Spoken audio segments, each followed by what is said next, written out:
Assalamualaikum dan selamat pagi. Untuk hari ini kita akan masuk ke bab 2, iaitu nutrisi dan teknologi makanan.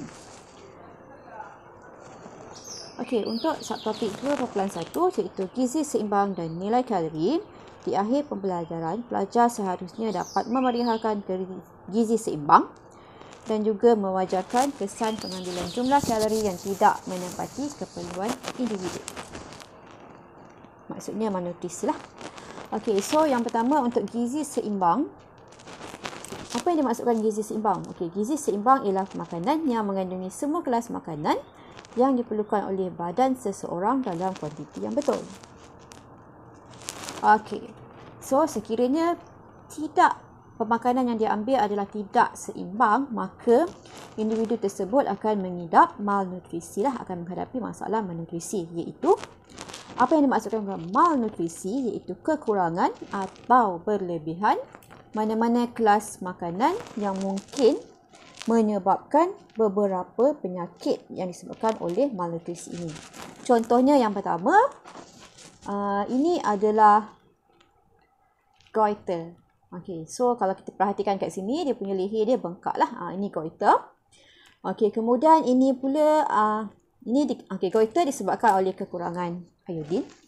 Dan ini pula adalah scurvy. Maksudnya kalau kita perhatikan, ini sebenarnya adalah gigi yang mempunyai masalah lah di sini. Okey, ini disebabkan oleh kekurangan vitamin C. Dan ini pula adalah ricket. Biasanya ricket ni dihadapi oleh kanak-kanak yang lahir. Kalau kita perhatikan, kaki dia bengkok. Okey, so ini disebabkan oleh kekurangan vitamin D. Dan ini adalah kwashiorkor. Kalau perhatikan dia kurus, tiba-tiba perut dia puncit. Okey, so ini adalah kwashiorkor, kekurangan protein lah. Maksudnya kalau kanak-kanak, protein dia sumber utama adalah susu. So ini adalah kekurangan protein dia. Okey, dan ini adalah marasmus. Kalau tadi yang ini nampaklah juga. Perut dia buncit tapi badan tidak terlalu kurus. Tapi untuk marasmus, sehinggakan nampak rangka sahaja kekurangan karbohidrat. Tetapi kalau kita perhatikan, perut dia buncit. Tapi bahagian lain semua kuruslah, nampak rangka. Itu adalah marasmus, kesan kekurangan karbohidrat. Okey, so konsep pinggan sihat ataupun gizi seimbang kita pada masa kini ialah konsep pinggan sihat Malaysia, iaitu suku-suku separuh. Okey, apa yang dimaksudkan dengan suku-suku separuh? Ini bermaksud suku pinggan untuk sumber karbohidrat, iaitu contohnya kalau di sini kita ada nasi lah. So nasi dia suku. Okey, kemudian suku juga untuk sumber protein. Contohnya ikan dan juga separuh pinggan untuk sayur-sayuran dan buah-buahan. Sebab itu kita namakan dia suku-suku separuh. Suku karbohidrat, suku protein dan separuh vitamin dan serat lah. Okey, so kita tengok apakah aplikasi konsep pinggan sihat Malaysia dalam kehidupan harian. Okey, yang pertama kalau kita tengok kat sini, makan 3. So maksudnya makan 3 hidangan utama yang sihat dalam sehari. Okey, 3 kali hidangan utama. Mungkin pagi, tengah hari, malam. Okey, so 3 hidangan utama lah. Tapi hidangan utama ni haruslah sihat. Okey, kemudian yang kedua, makan 1 hingga 2 snack yang sihat di antara waktu makan utama tadi. So itu pun jika perlu. Contohnya daripada sarapan untuk makan tengah hari. So apa yang perlu? Mungkin kat tengah-tengah tu dalam pukul 10 ke, mungkinlah dia boleh mengambil buah-buahan. Itu maksudnya snack yang sihat. Okey, kemudian lebihkan makanan yang berbijirin. Maksudnya untuk mendapatkan tenaga lah sebenarnya. Okey, kemudian kurangkan makan makanan yang bergoreng dan bersantan. Okey, so bila bergoreng, bersantan, maksudnya kandungan lemak dia akan tinggi lah. So kita kena kurangkan lemak. Okey, makan makanan yang dimasak di rumah dengan lebih kerap. Okey, apabila kita masak kat rumah, maksudnya mungkin kita boleh kawal dia punya portion dia. So kita tak dapatkan suku-suku separuh tadi berbanding jika makan di luar, di restoran atau sebagainya lah. Okey, seterusnya kita akan tengok nilai kalori makanan. Untuk nilai kalori makanan, sebenarnya nilai kalori makanan ni adalah nilai tenaga yang terdapat di dalam sesuatu makanan. So kalau maksud di kat sini, jumlah tenaga yang dibebaskan daripada pengoksidaan atau pembakaran 1 gram makanan dengan lengkap. So bila dah dioksidakan dengan lengkap, maka dia akan ditukarkan menjadi tenaga. Tenaga ni yang digunakan untuk aktiviti harian termasuklah metabolisme. Okey, so ini adalah perkara penting yang perlu diketahui untuk nilai kalori. Yang pertama, unit yang terdapat untuk mengukur nilai kalori. Yang pertama, kalori sendiri.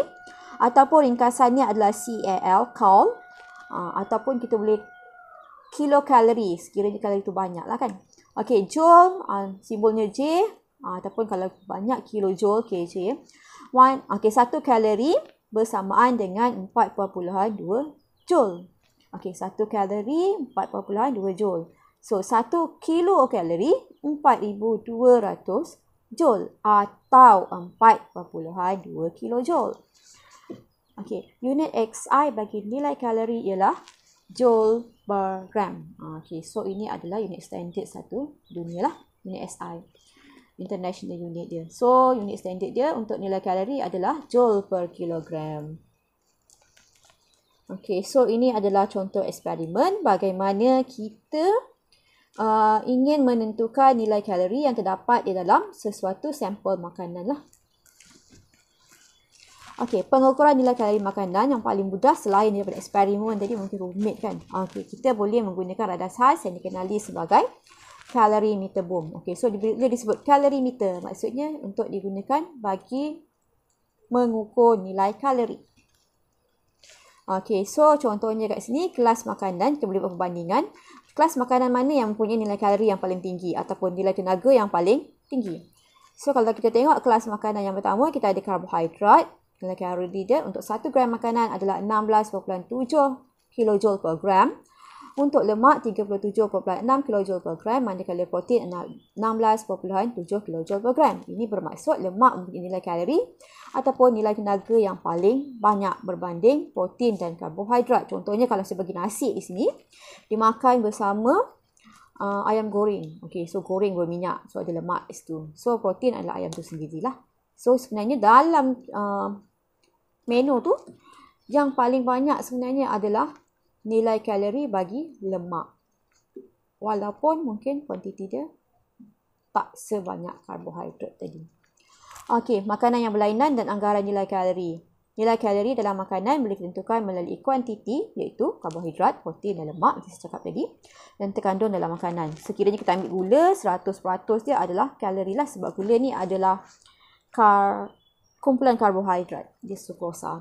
Okey, kemudian kita ada daging. Kalau daging, 69% adalah air dan 13% lemak serta protein cuma ada 18%. Itu kalau 1 gram makanan yang ada di daging tu. Okey, untuk minyak sawit memang jelaslah 100% adalah lemak. Bila goreng, makanan tu ada lemak lah. Kita masukkan dalam lemak kan. Okey, so beras. Okey, beras, kita tahu beras adalah karbohidrat. Tapi sebenarnya dalam beras juga mengandungi air, protein dan juga lemak. Cuma kuantiti yang karbohidrat yang terdapat dalam beras lebih tinggi lah berbanding air, protein dan lemak tadi. Okey, makanan yang berlainan dan juga anggaran nilai kalori untuk 1 gram makanan lah. So kalau antara nasi, 1 gram nasi, 1 gram roti putih, 1 gram gula kasar ataupun gula sukrosa. Gula tebu maksudnya. So kita tengok kat sini, nilai kalori bagi gula ni lebih besar berbanding nasi. So maksudnya kalau kita minum air manis dan juga sebilangan nasi, nilai kalori yang terdapat dalam air tu lebih banyak berbanding nasi. Sikit. Okey, kemudian lemak. Kita bandingkan di antara minyak sawit yang sumbernya daripada tumbuhan, pokok kelapa sawit. Manakala mentega sebenarnya daripada lemak haiwan lah. So kalau kita perhatikan kat sini, nilai kalori yang dihasilkan oleh minyak tumbuhan lebih tinggi berbanding nilai kalori daripada mentega yang sumber utama asalnya adalah lemak haiwan. Manakala protein antara daging ayam dan daging lembu, sebenarnya daging lembu mengandungi lebih banyak kalori berbanding daging ayam. Okey, so kesan pengambilan jumlah kalori yang tidak menepati keperluan individu mungkin akan menyebabkan, maksudnya kalau kita mengambil makanan dalam kuantiti yang berlebihan atau kekurangan. Kalau berlebihan mungkin boleh menyebabkan, berlebihan atau kekurangan mungkin boleh menyebabkan malnutrisi.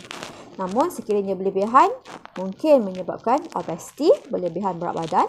Diabetes mellitus maksudnya kencing manis sekiranya berlebihan kalori ataupun karbohidrat.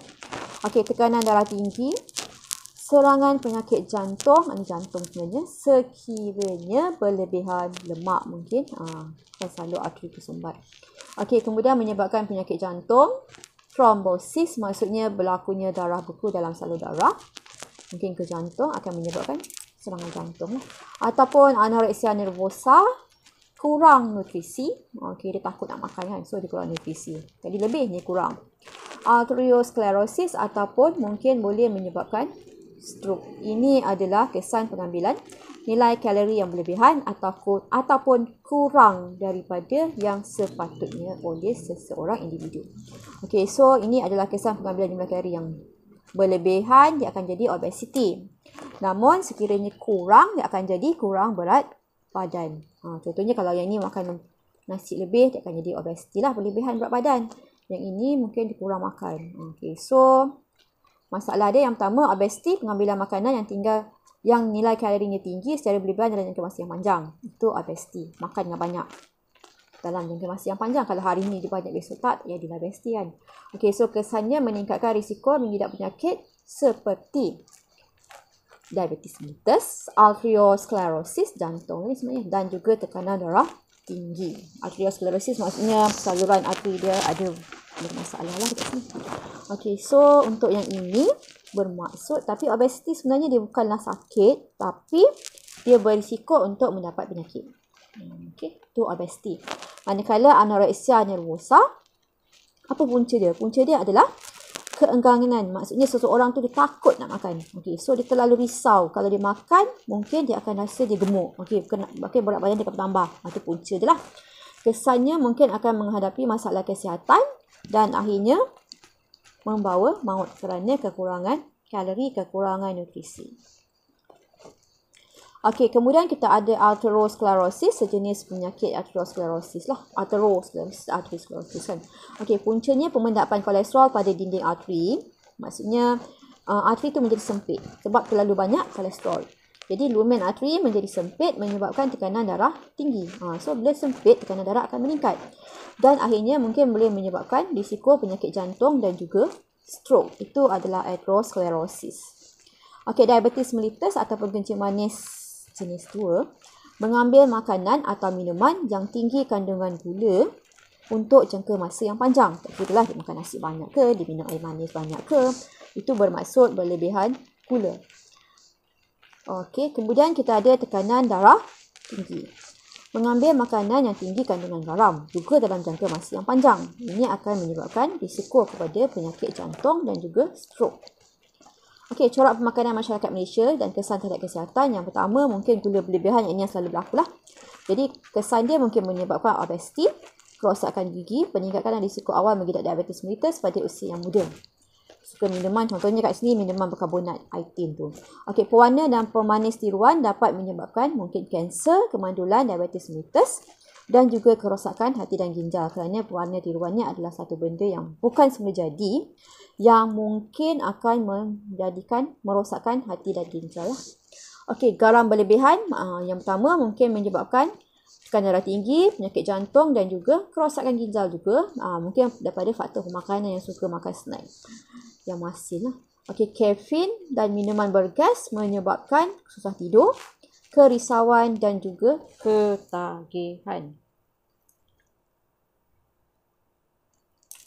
Okey, kemudian dan akhir sekali, ketiadaan kandungan makanan yang berkhasiat menyebabkan seseorang mengidap malnutrisi, kekurangan ataupun berlebihan nutrien lah. So kalau yang ini ketiadaan kandungan yang berkhasiat, maksudnya dia akan kekurangan nutrien. Okey, itu sahaja.